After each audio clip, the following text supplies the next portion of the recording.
What's up, guys? You're welcome to Latman Farms. In today's episode, we are going to share with you a success story of this wonderful man. As we've been saying, there are a lot of people setting up farms and you can also join them. So let's go and see what this man has for us today.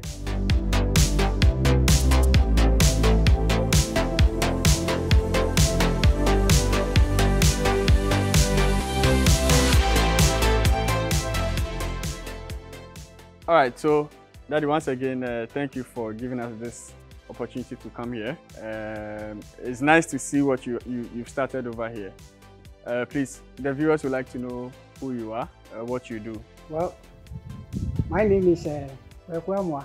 This is where I live. We call this place Toronto. Toronto. Yes, New Wager. And this is my simple abode where I do almost everything. For some time now, it's like I've been in the house trying to figure what I can do with my daily activities. So it occurred to me to find out something on the net, and I came across this fish farming issues. To get more insight to that, I decided to contact Latman Farms and see how best they can help. So if you are here today, I think the directions that the farm manager gave, and then the strict adherence to whatever he was saying, has brought us here today, and for you to see whatever we have also done in our little farm. Okay, so for this man, this farm is more or less like his retirement plan, so that whilst he's just home doing nothing to say, he's having this thing in here to while away some time and also make some good money. So he's going to share with us how his setup is made up of. Let's go. So what do we have here? Yeah, this is the pond for the fish. Okay, this is your fish pond. Okay, and it is not concrete. It is a tarpaulin type. All right. Okay, and I think this is more economical because and then also create more space. Exactly. Because with the concrete type, the work on it is too much. Yeah. And also space-wise, supposing you don't want to do the farm again, it's easier for you to dismantle. Dismantle this and then you move it to another place. Okay. So I know that you got this tarpaulin from my end. Yes. It's a very thick, very thick. Very thick tarpaulin, and then we add up with some cover nets. Yes. Also, I know you did the metal works yourself. Yes. No one did it for you. No one did it. You did it yourself. Yeah, I did it myself. And then we have some nice shade over here so that there isn't excessive sunlight in your fish farm. Yeah. So what's your source of water? How do you get water into the system? It's a pipe-borne water. Pipe-borne water. Okay. But then what I do is that I store the water before for some number of days. So you have water hose that you use as inlet. I have water hose as inlet, and then outlet to the machine that takes the water out. All right, so you have some pumps. I can see there's a pump down here, and then there's a pump up there that sucks out the water. Okay. This same pump can be used to bring water into the system. All right, so the next thing I'd like to ask you is, how many fishes do you have here? How many fishes do you stock? How many do you have now? I went for 1,000.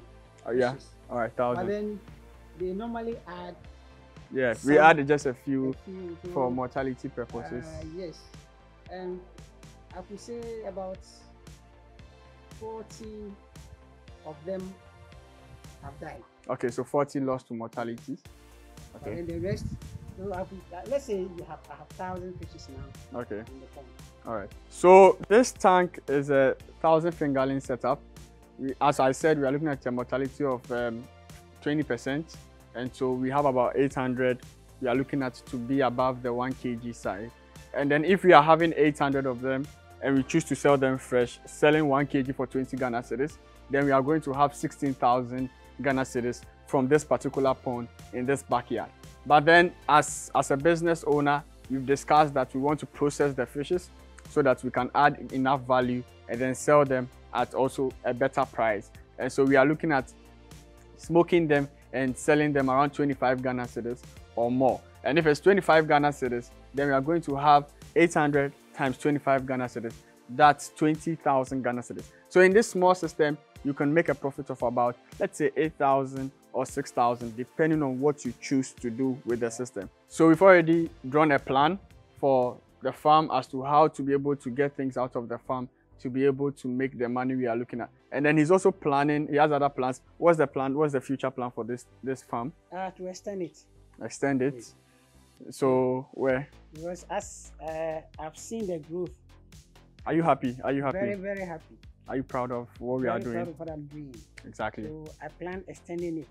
Okay. Creating another pond so that I see the growth of the farm. All right. All right. So Daddy here has told you what his system is giving us. You would also like to, if you want to do anything like this, just reach out to us and then we'll be able to help you. So Daddy, once again, give us your location and then later we'll put his phone number in the description below. Yeah, here is called Toronto. Toronto. New Wager. New Wager, Toronto. Whoever wants to come to my house, you are like the old barrier, the Kaswa, Accra Kaswa old barrier, and then you take right, that is coming from Accra. Then coming from Kaswa to, you take the left. And just ask of Toronto, you are there. Or using your Google map tool, you can easily locate the Toronto area and we give you directions to wherever you're coming from to locate us.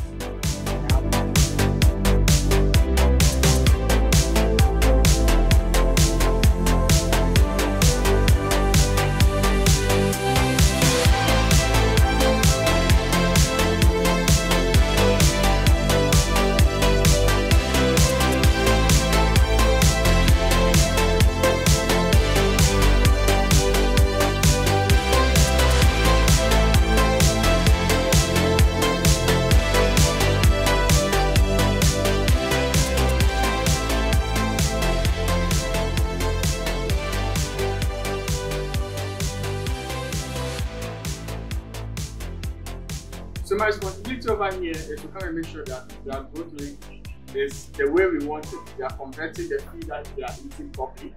And then also I am coming here to test his water and make sure his water conditions are optimal.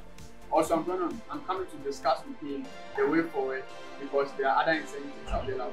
I'm going to assist him as well so that he can get FDA Food and Drug Authority certification for his products so that we can easily export them or do whatever thing we need to do if we choose to process it. So that's it on today's episode on Latin Farms. We'll see you in our next episode. So just reach out to us. The community is just for you, and so join us. Bye.